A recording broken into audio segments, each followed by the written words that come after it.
apostleship are ye in the Lord. And I found a perfect picture to go with this to show you exactly what it means. You want proof? There you are, right? That's what he's saying to them. He says, do you want proof of my apostleship? Look in the mirror. There you are. You weren't even in the Lord until I came, and you were born again under my preaching. That's what Paul is telling them at the time. And he's using that as a basis, a launch pad, to launch out against some accusations against him. Only being a very wise teacher, he's going to use the occasion of somebody's accusations about him to teach them a very important lesson. That's what we're going to talk about. What those important lessons about. Now, have you ever had anybody accuse you of something that you were innocent of? Something you hadn't done? And the answer is probably almost all of us have, right? We have some fairly common experiences. Humankind, and we tend to look for somebody to blame, and sometimes we don't care whether that person is even remotely guilty. If we think there's a chance that the blame will stick, we'll throw the blame on somebody else, and we stick to it, it doesn't matter, right? Well, that's what happened to Paul. He weren't accusing him. And you got to think about what they're saying. They're basically saying, who's Paul? I mean, Paul he isn't even, he's only like half Jew, and he's like, half Greek, and he's like, or half Roman actually, and he's actually, and I mean, he's not like the other apostles, and he's just a preacher of the gospel. Yeah, he's a great preacher of the gospel, but that's all he is, right? And so Paul is kind of dealing with that whole concept of this chapter. You say, well, what does that have to do with being a warrior? Well, that's what Paul is about to tell us. What does all this have to do? I want to set a little bit of stage for you for a moment, just to kind of prepare our minds for what's about to hit us. You are a warrior. You are a warrior. You don't want to be a warrior. I don't believe very many of us really want that. It's not like we're signing up for it, saying, yes! I want to live under discipline and rigor and fight battles every day of my life. We're all trying to get out of the fights. We're trying to get to the point where we're so mature and so stable in our faith that we don't have to have any fights anymore. That's why Paul needed to take this opportunity to teach them. So, I'll let you advance it one more. Thank you. My answer to them that examine me is this. Have we not power to eat and drink? Yes. What a strange thing to say. Right. First of all, that doesn't sound like an answer to us. Right. I mean, if somebody's accusing you of something, usually you say, oh, right? You say, no, wrong, you're wrong. But no, he's not going to do that. He's going to answer them in the perfect fashion with a question. So, here it goes. Here's the question. Don't we have the power to do mercy? Now, I want you to notice, first of all, the word that he uses there isn't right. He doesn't say, don't we have the right to eat and drink? He says, don't we have the power to eat and drink? What does he mean by this? Well, he's not actually saying, don't I have the right to eat steak and drink wine? That's not actually what he's saying. He's actually saying, don't we, who serve the Lord, shouldn't it be true that we would have the power to eat and drink whatever we needed to get our ministry done? Right? To carry out our ministry by whatever means is possible. Should we have the power to do that? Okay, a little context. Go to the next slide. Have we not the power to be married? Now, he doesn't actually ask it this way. Hit it one more time. This is what he actually says. Have we not power to lead about a sister, a wife, as well as other apostles, and as the brethren of the Lord, and Cephas? But what he means by that is, don't we have the power to be married if we wanted to? I mean, really, what's holding me back from this, right? By the way, slight side note. One of the things that Paul writes and says marks the bad doctrine is the teaching of abstinence from marriage.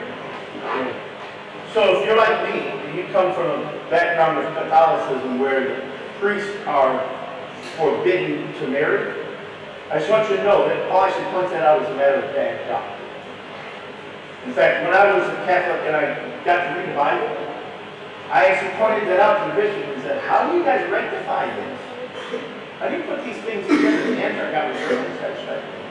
One of the reasons I became an atheist, I left Catholicism for atheism, partly because of this, and yet the rest of it was for marriage. And my point on this is, he's actually saying, we do have a problem. The inferred answer to every one of these questions is, yes. Have we not the power to eat and drink? Yes. Have we not the power to get married? Yes. I've got the power to do any of those things. Keep going. Next slide. Have we not the power to forbear working? Yes. By the way, I'm not talking to you. He doesn't mean you get to forbear working, right? I think click it. No, don't do that. No, go back. He's not actually talking to you, right? He's actually talking about him. About people who dedicate their life, their ministry, to winning souls and building up other people. He's actually talking about full-time ministry. Right? Now go to the next slide. Here's the reasons they didn't have to work. He goes into this. There's a parenthetical statement here, if you will, in chapter 9 that he's going to go into this argument. Now I know what you're thinking. What does this have to do with being a warrior? How does this have anything to do with me and being a warrior?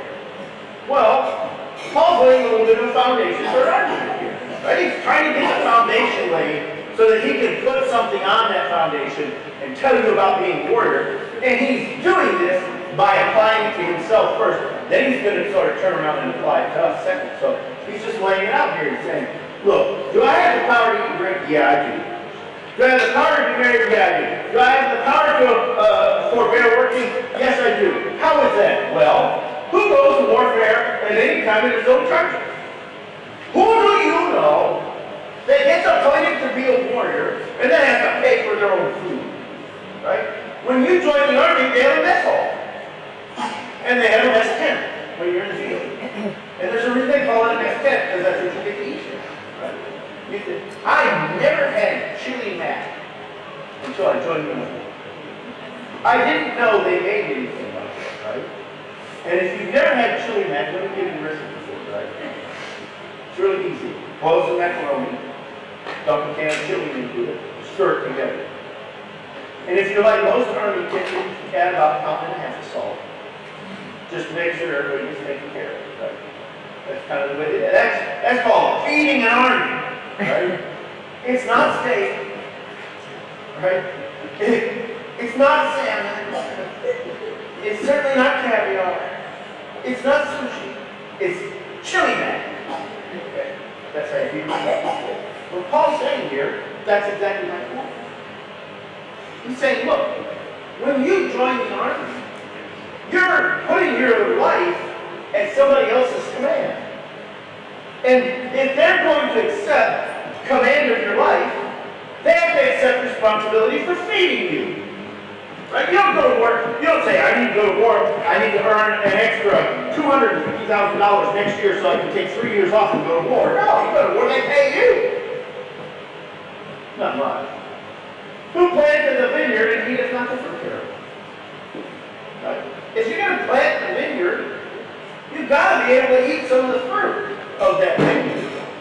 This isn't something we just made up, right? It's like, this is the way God said it ought to be. Who feeds the flock and he is not of the milk of the flock? I mean, if you're going to be the shepherd, you've got to be able to get some of the value out of your work. Who does anything and doesn't get value out of it? Who goes to work and then says, well, this has been a lot of of fun this week. It's been so much fun to be here that you don't have to pay me. Not me. I have a lot of fun at work. I have more fun doing what I do now than I've ever had in my entire life. I keep wishing I could just take what I know now and go back to training. Because then I could spend my whole career doing nothing but fun things like what I'm doing now. This is a blast. But I want to get paid. I'm not doing it just to have fun. Do you know what they call work that you don't get paid to do? A hobby. That's what they call it. A hobby is work that you don't get paid to do.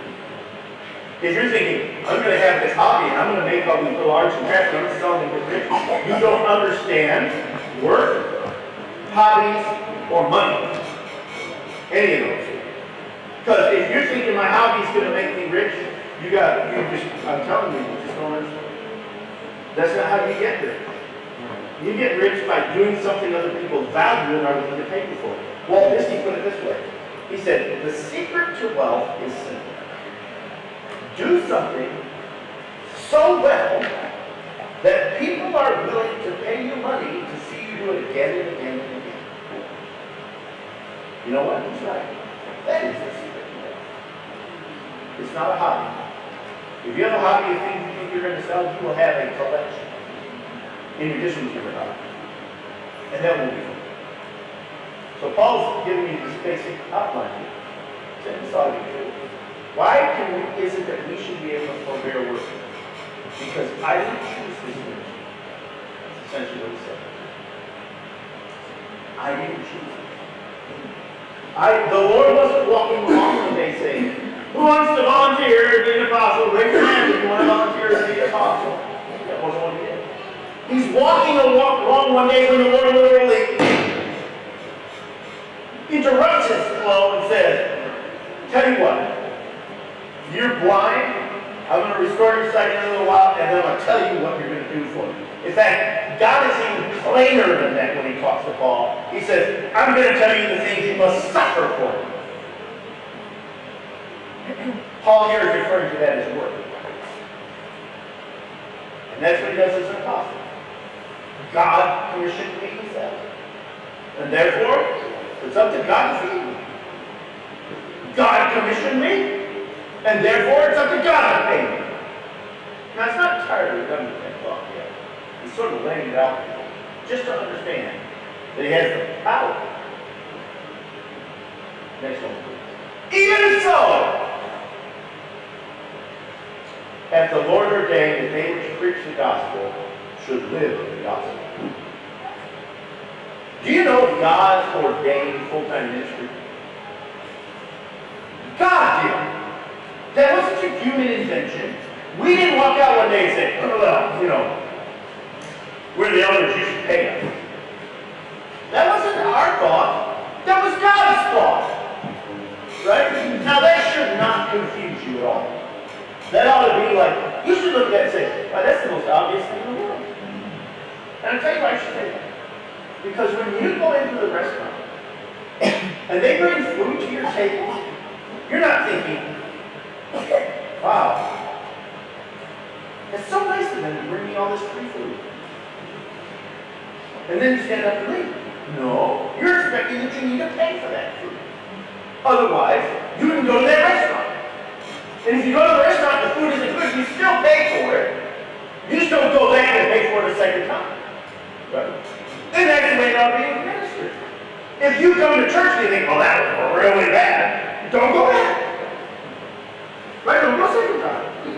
But if you go and think, wow, I really got something out of that, well, then you ought to pay for it. Now, I know that's simple. I know that's a common concept. We apply it everywhere except church. But somehow when it comes to church, we think, these people ought to spend 6 hours on their Saturday getting ready to come here. And they ought to get here an hour early to get it all set up so that I can bring my lazy carcass in here and sit down in a seat that I didn't have to put in place and that I'm not going to pick up after. And enjoy my time here and get something out of it and walk out. And they should do that for me over and over and over again for free because it's church. think that way about anything else. And what Paul's saying here, you shouldn't think that way about church either. The ministers of the gospel ought to be able to live in the gospel. Now, I just want you to know for balance sake, that isn't the only model God put in place. That isn't the only way. He didn't say it has to be this way. All of your preachers need to be full-time. That's not what he's saying. He is saying that they shouldn't be unusual if they are, and I'm ordaining it that can run that way. I am not a full-time elder. I work like 6 days a week. Right? I mean, it ought to be that way. For me, that's my life. I know the ministry I was called to. One day maybe I will be, but it's not where I'm called right now. But it shouldn't surprise you if your elders say, you should be supporting me. It shouldn't surprise you at all. And that's what Paul's doing. Again, you might ask, are you just trying to preach on money today and you wanted to call it warriors and preach on money instead? No. No, that's not it. I'm actually not preaching on money. Neither is Paul. He's actually building to the point of being a warrior. But he's doing it to this idea of the ministry he's been called to do, and that it was God who called it, and therefore God ought to take care of it. And the way God is going to take care of it is through the people. That's how God is going to do it. Right? That's the message he's giving here. Again, not on the warrior yet, just kind of barely on the issue. Okay? Because Paul says, but even so, God did ordain it this way. But I don't use those powers. And I'm not asking for your support. And I'd rather die than take money from you. Now you might think, I'm not sure I read that right, so hit it one more time.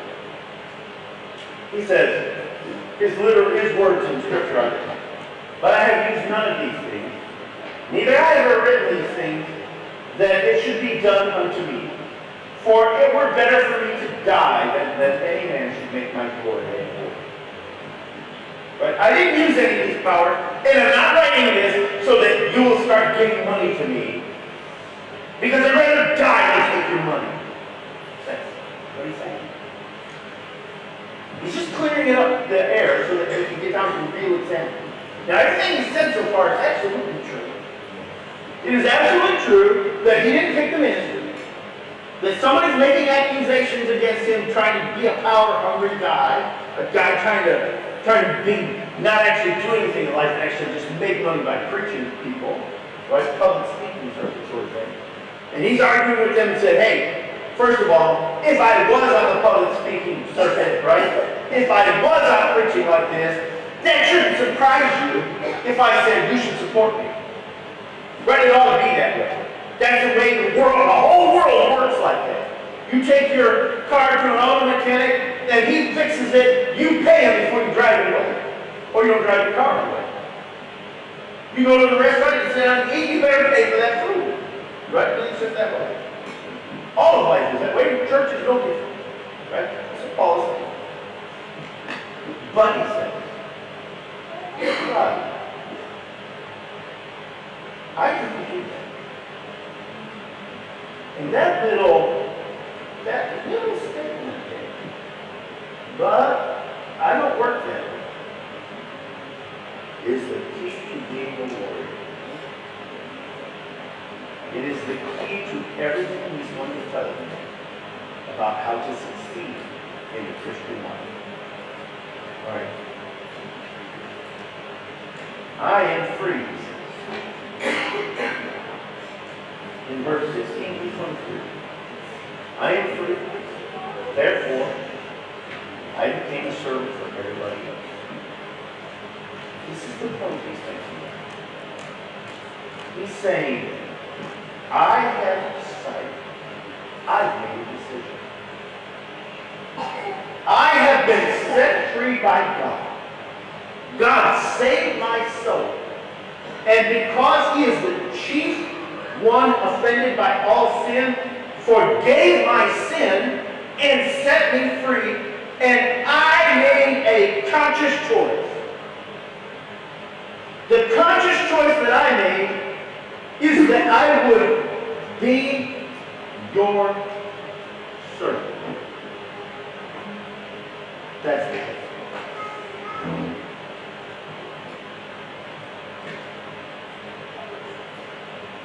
Television these days, and I suppose it's sort of always been the case, movies and books and TV and fantasy is all about having a special power. Sherlock Holmes had some special power of observation, deduction.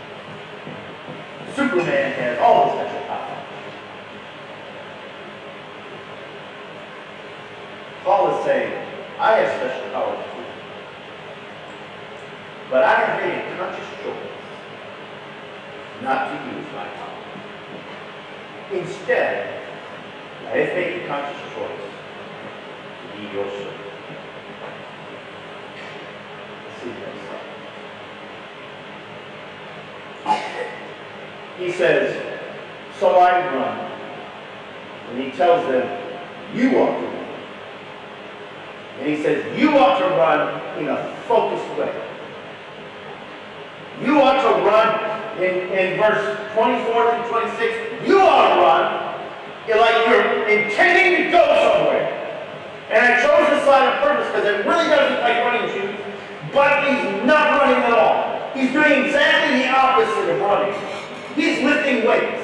If you want to run, put down the weights. In fact, in Hebrews 12, that's what it says. Let us lay aside every weight and the sin that doth so easily beset us, and run with patience the race that is set before us.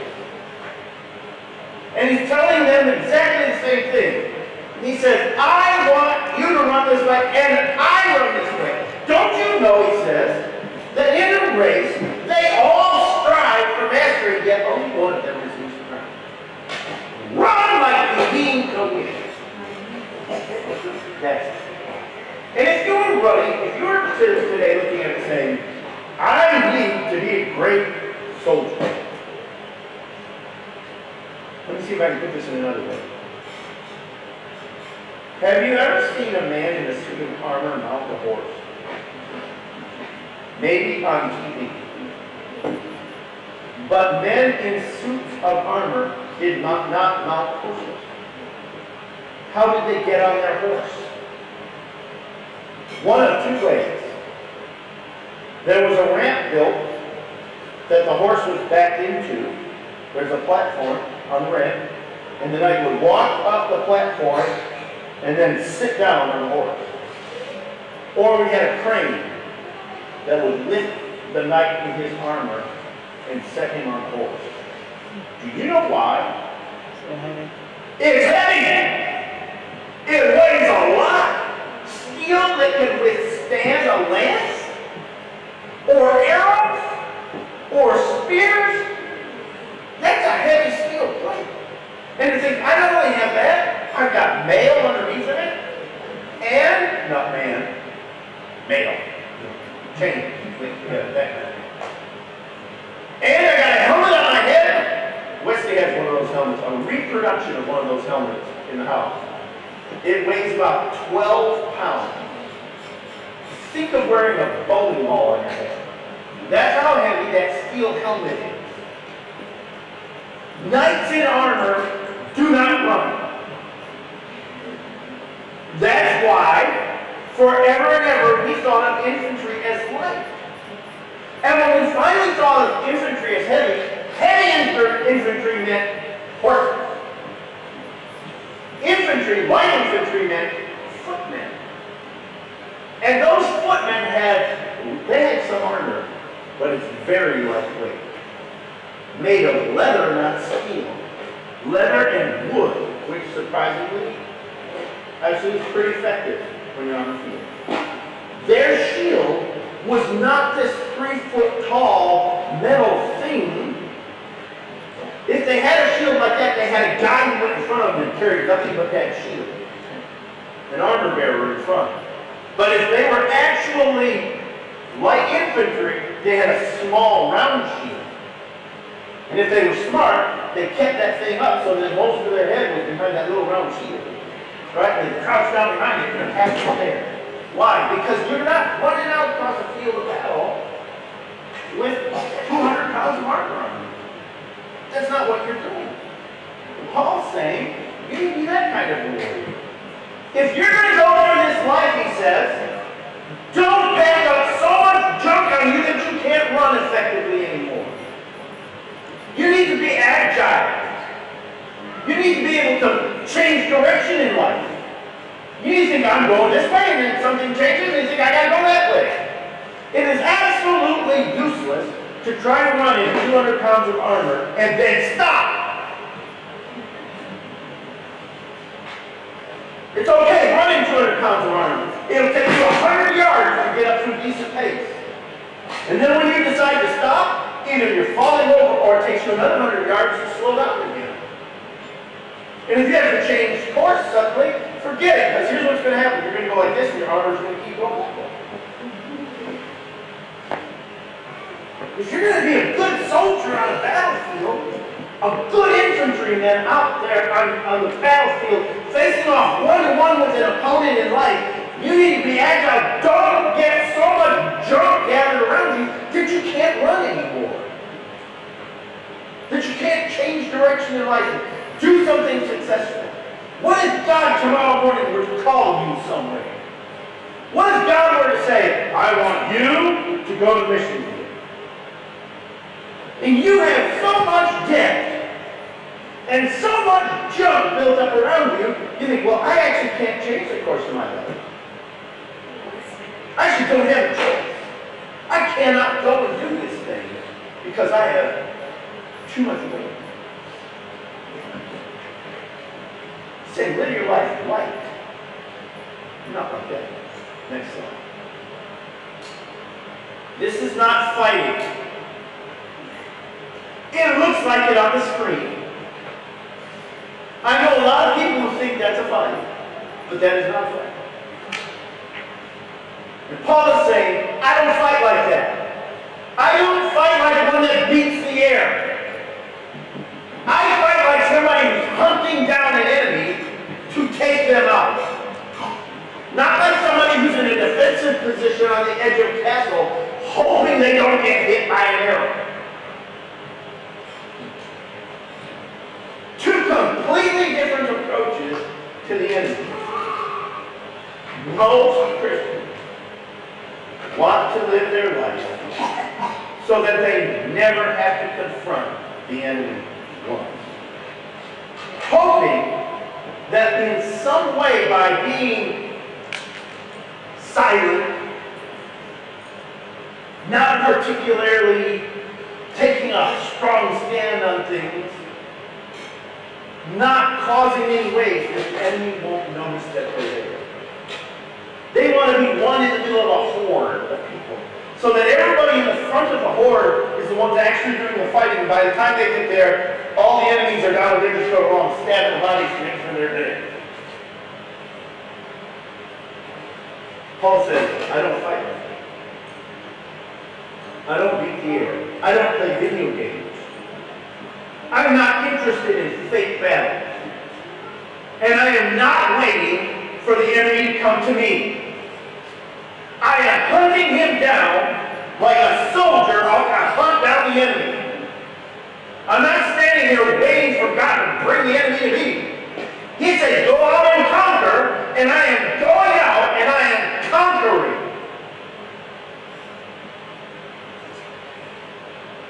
There's a story from World War II as the American troops pushed out across after D-Day out across Europe through to Germany to finish out the war. Of a certain colonel who was stopped, his entire command was stopped along a row of houses. When a general came by, he said, why are you stopped here? He said, because those houses are full of Germans. We're trying to shoot them. And the general said, let me show you how to do this. And he called 3 men, and he loaded himself down with grenades and a machine gun, and him and 3 men went up there and threw grenades in the windows and shot people as they came out and emptied the houses. And he came back to the colonel and slammed the machine gun in his hand and said, "That's how you put our house in permanent. Now go do it." You know what the difference is? He felt like Paul. I am not standing on this line waiting for the enemy to come. I'm not hoping, I'm not cowering behind some gigantic tank, hoping the enemy never sees me. I am arming myself in such a way that I am literally going to go out and find the enemy and engage him in combat. Now those are very combat-oriented terms. Let me see if I can put this in slightly different terms. Paul said, I'm not just waiting for an opportunity to share the gospel. I'm going to go out and find somebody who's lost and tell them how to get saved. I'm not just waiting around hoping someday there will be a break in the open meeting when maybe I'll be able to share something and I'll have a blessing. I am seeking a blessing that I can share with my brothers and sisters when I get into the open meeting, and I'm going to be the first one to stand up this week. That's the way he's thinking. Do you see how different that is than the way we think? He's not thinking, I'm just going to try to get by in my Christian life until maybe one day the Lord will call me to a ministry. I'm going out and seeking the Lord and saying, okay, Lord, what do you want me to do for you? I need to know what you want me to do for you. I'm not going to sit here and wait around. I need to know what you want me to do. That's why Paul says, I don't want your money. I don't even die to take your money. You know what he's actually saying? Let me see if I can hear this. Right? I do not want to be tied to corn. I know you're a rich city, and if you guys took up an offering, you could make my life really good. But I'm not interested in being tied to corn. If you give me money, I ain't going to keep it anyway. I'm going to send it out to somebody else so they can spread the gospel. I'm going to spend it to win another church. In fact, I robbed other churches to bring the gospel to you. I took money from other churches that didn't spend it there among them, trying to build them up. When they gave me money, I left. And I came to Corinth, and I lived in Corinth, and didn't charge you a thing, and didn't take any offerings when I was there. And the reason was, I wanted to give you the gospel for free, and now that I get it for free and I make you my church, you ought to do exactly the same thing now out of your life. And don't be running around like one of these drunkers who are like, I got to keep myself down to a conversational breeze.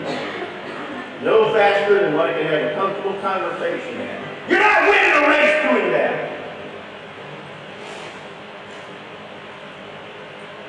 The only way you win a race is with Steve Prefontaine's mentality. You know what his mentality was? Get in front, stay in front. It's the only way to win.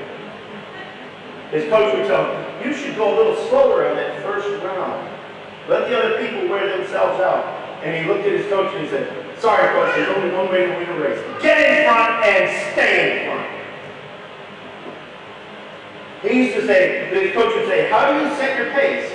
And he said, I listen to the shoes behind me and I go a little faster. That's what Paul's saying. You want to be a winner in life? Do you want to be a Christian whose life accounts for something for God? Do not pick up too much junk going through life. Live a little leaner than everybody else. Because everybody else is hunkered down and they can't change their life. They're under debt or they have so many possessions that I know people, I actually know a couple whose children have left home. And the husband and wife must both work. Her entire salary goes to pay the taxes on their home. You understand what that means, right? It means you can't change your lifestyle very easily at all. You can't adjust. You can't pivot. That means you can't. You think you want to win? I am telling you right now, you face an enemy that is vicious. He is not somebody to be messed with. He has one goal, and that is to destroy as many lives and souls as he possibly can. And he will use any means to do that. He will use politicians with golden promises. Everything he can do to enslave and ensnare as many people as possible. To keep people from being anywhere near God. And you, if you're going to live like Paul, would do exactly the opposite of all. You would learn to deny yourself. You would learn to live on less. You would learn to make your life so that you can change if you need to. You would seek out actively what God was trying to tell you to do in your life. You would not be happy unless you were doing some ministry for the Lord somewhere. Amen. And you would seek out the enemy where you live. If you're not going to do those things, then you can say all you want that you're engaged in spiritual battle, but you are not. You are sitting in a castle, in a fortress, behind a wall. You know that's a good thing to have. Every now and then you're injured, tired. Life is tough. You need a castle. Someplace you can be repaired. So the church is full. It's a place where you're surrounded by people who love you, and pray for you, and care for you, and build you up and they strengthen you. But not so that you can live here forever. Not so that you can go out and do whatever you want all week and come back in and day. But so that you can run hard and fight hard. Next slide. Paul says, I do these things so that I'm not a castaway. I fight like this. I live like this. So that when it's moment, I'm not cast away. I'm not cast aside. I'm not ashamed. Paul apparently has this idea that if he doesn't go out and do something for the Lord, then when he stands before the Lord, he'll be ashamed. He somehow has this idea that if he exercises all the powers that he has, that he'll get caught up in some things that won't be worth doing, and in the end he'll be ashamed he ever did them.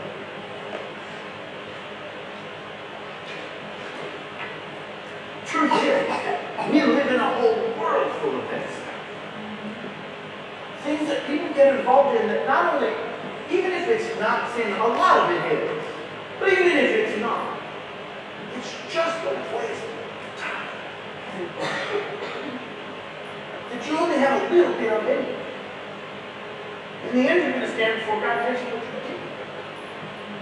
So Paul says, I'm not going to exercise any of that.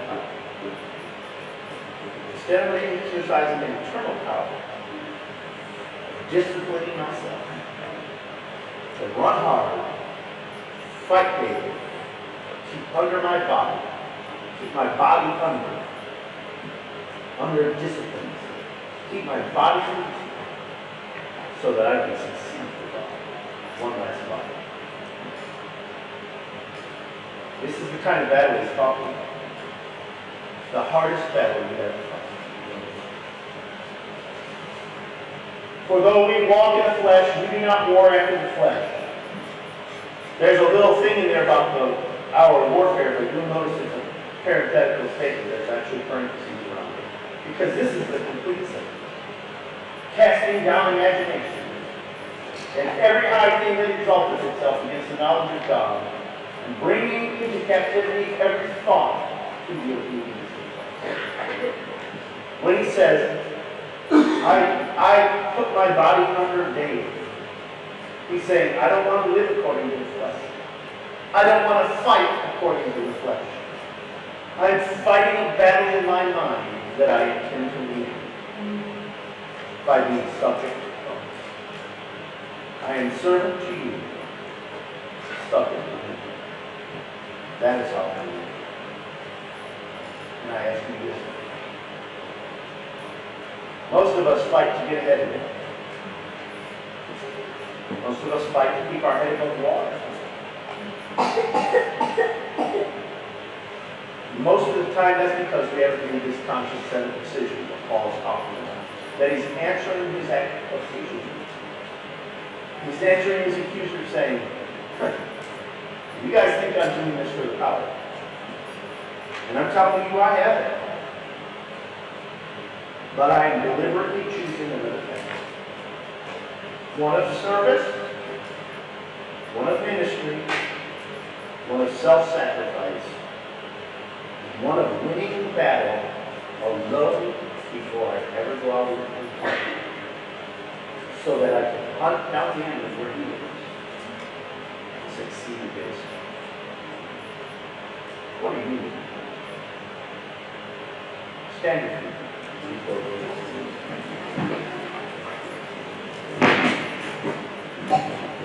Heavenly Father, we thank you today that there have been those giants who went before us, on whose shoulders we stand, who have cleared out an entire battlefield ahead of them, so that we can have a life that wasn't on that same battlefield.